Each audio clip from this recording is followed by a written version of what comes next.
Football বিশ্বকাপের এবারের আসরের প্রথম দল হিসেবে কোয়ার্টার ফাইনাল নিশ্চিত করেছে মরক্কো।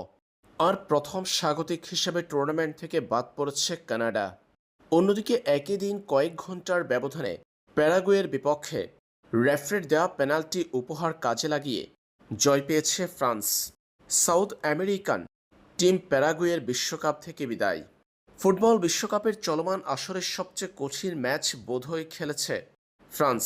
গ্রুপ পর্বের পর নকআউট পর্বে ফ্রান্সকে আটকানো যেন অসাধ্য হয়ে পড়েছিল প্রতিপক্ষের জন্য। প্যারাগুয়ের বিপক্ষে ফ্রান্স এবার দিয়েছেন কঠিন পরীক্ষা। উড়ন্ত ফ্রান্সকে টেনে মাটিতে নামিয়ে শক্ত প্রতিরোধ গড়ে তুলেছিল প্যারাগুয়ে। পুরো ম্যাচ জুড়ে প্যারাগুয়ের উপর বল দখলে আধিপত্য দেখানো ফ্রান্স আক্রমণে বারবার হচ্ছিল ব্যর্থ।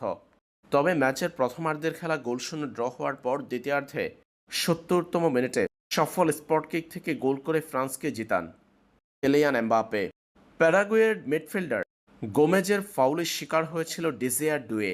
যদিও ফরাসি তরুণের ফাউলের চেয়ে অভিনয় ছিল বেশি, তারপরেও রেফারি দিল পেনাল্টি, আর সেই পেনাল্টির সুযোগ কাজে লাগিয়ে ফ্রান্সকে জিতিয়েছেন এমবাপ্পে।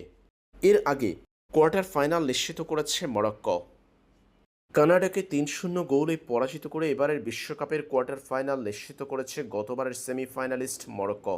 মরক্কোর হয়ে দুটা গোলের দেখা পেয়েছেন আজিদিন উনাহি, আর অপর একটা গোল করেছেন সুফিয়ান রাহিমি।